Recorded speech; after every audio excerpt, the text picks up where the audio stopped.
आज से शनि नक्षत्र में परिवर्तन हुआ है, साथ ही साथ कल सूर्य ग्रहण भी पड़ने वाला है। कैसा पड़ेगा सूर्य ग्रहण, क्या इसके उपाय हैं, क्या कुछ हानिकारक हो सकता है, उत्तर प्रदेश में राजनीतिक हलचल किस तरीके से है वर्तमान में, क्या आगे और भी खराब होने वाली है, तमाम चीजों पर बात करने के लिए हमारे साथ ज्योतिषाचार्य दिवाकर त्रिपाठी जी हैं। सर बहुत बहुत धन्यवाद, आपका स्वागत है जनता टीवी न्यूज चैनल पर। जी बहुत बहुत धन्यवाद आपको। कल सूर्य ग्रहण पड़ने वाला है, कितना लोगों के लिए क्या हानिकारक होगा, किस किस लिए क्या प्रभाव डाल सकता है मानव उस पे जाति पर? जी देखिए, सूर्य ग्रहण भारत में दृश्य नहीं है तो धार्मिक दृष्टि से इसका महत्व भारत में नहीं पड़ेगा, लेकिन ग्रही दृष्टिकोण से अगर बात किया जाए तो निश्चित तौर पर इसका प्रभाव पड़ेगा। और सूर्य ग्रहण में सूर्य और राहु का एक राशि में युति हो जाता है तो सूर्य पीड़ित हो जाते हैं राहु के प्रभाव के कारण। तो ऐसे में जितने लोगों के लिए सूर्य उनकी मूल कुंडली में कारक स्थिति में है, उनके लिए अवरोध की स्थिति उत्पन्न रहती है, तो तनाव का वातावरण उत्पन्न होता है। साथ ही इस बार मेष लग्न में, मेष राशि में सूर्य है और मेष राशि में ही राहु का गोचर होने हुआ है, तो मेष राशि पर विशेष रूप से नकारात्मक प्रभाव देखने को मिलेगा। और इस बीच में अंतर्राष्ट्रीय स्तर पर किसी बड़े व्यक्तित्व की क्षति देखने को मिलेगी अगले 2 महीने के अंदर। क्या इसको उपाय है कि ये जो नक्षत्र खराब हो रहा है तो उसको ठीक हो जाए, क्या इस तरीके से? देखिए, ऐसा नहीं है, अपनी अपनी कुंडली के अनुसार है, जैसी मूल कुंडली होगी उस तरह का प्रभाव देखने को मिलता है। लेकिन राहु का उपाय विशेष तौर पर इस अवधि में जरूर करना चाहिए। यदि मूल कुंडली में भी इस तरह की स्थितियां हैं कि राहु और सूर्य एक साथ कहीं भी बैठे हुए हैं तो उसमें राहु का उपाय कर लेना चाहिए। राहु के शांति के लिए कोई न कोई पूजा पाठ अवश्य करना चाहिए। अब थोड़ा सा हम बात करेंगे उत्तर प्रदेश देश की राजनीति पर। देश की राजनीति में इस समय थोड़ा सा जिस तरीके से हम लोग कहते हैं गंगा जमुनी तहजीब, वो माहौल बिगड़ा हुआ है।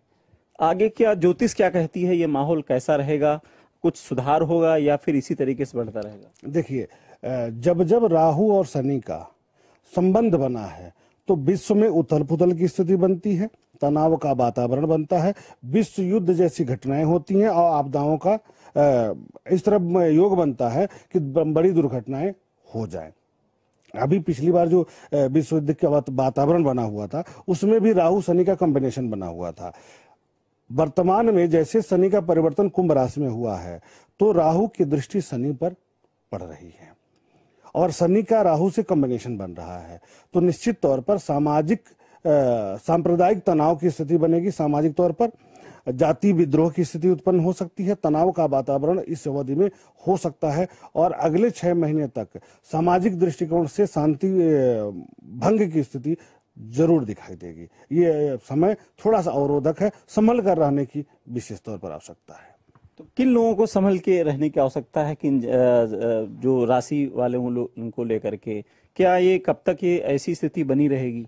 देखिए, राशि की बात नहीं है, शनि न्याय करता है, जो गलत करेगा उसके साथ गलत होगा। शनि कोई नई व्यवस्था नहीं लाते हैं, उसी व्यवस्था में सुधार करने के लिए दंडित करते हैं लोगों के लिए। तो जो उपद्रवी हैं, जो समाज के लिए नकारात्मक प्रभाव डालते रहे हैं, जिनकी क्रियाकलाप सामाजिक दृष्टिकोण से खराब रहे हैं, उनको सजा दिलाएंगे किसी न किसी रूप में। चाहे वो कोई घटना आंदोलन कर रहे हैं या कोई सामाजिक विद्रोह के लिए कार्य कर रहे हैं तो उनको पकड़े जाएं, सजा हो जाए। उनको लेकर के कुछ उनके समर्थक हैं जो उन लोग भी गलत किए हैं तो वो भी पकड़े जा सकते हैं, उनके लिए भी सजा का कोई न कोई प्रावधान निश्चित करेंगे शनिदेव। अच्छा, एक बहुत महत्वपूर्ण सवाल आपसे करना चाहेंगे सर। इस समय थोड़ा सा कोरोना का पीक टाइम बढ़ने वाला है क्योंकि लगातार बढ़ रहा है, आशंकाएं बढ़ चुकी हैं, 3 लहरें दुनिया ने देखी है, अपनों से दूर हो गए थे। क्या आने वाला जो टाइम है वो लोगों के लिए कैसा होगा? क्या कोरोना की चौथी लहर आ सकती है या कुछ इसमें? देखिए, जब पहली लहर आई थी तब भी हम कैलकुलेट किए थे तो उसी के अनुसार गया था। वर्तमान में फिर वही स्थिति आ रही है, शनि राहु का कॉम्बिनेशन बन रहा है, पहली बात। दूसरी बात कि स्वतंत्र भारत की कुंडली है वृष लग्न की, तो वृष लग्न में 10वें भाव में शनिदेव गोचर करने जा रहे हैं, आरंभ कर दिए हैं। वहां से जनता के भाव सुख भाव पर इनकी दृष्टि पड़ रही है, 4th भाव पर।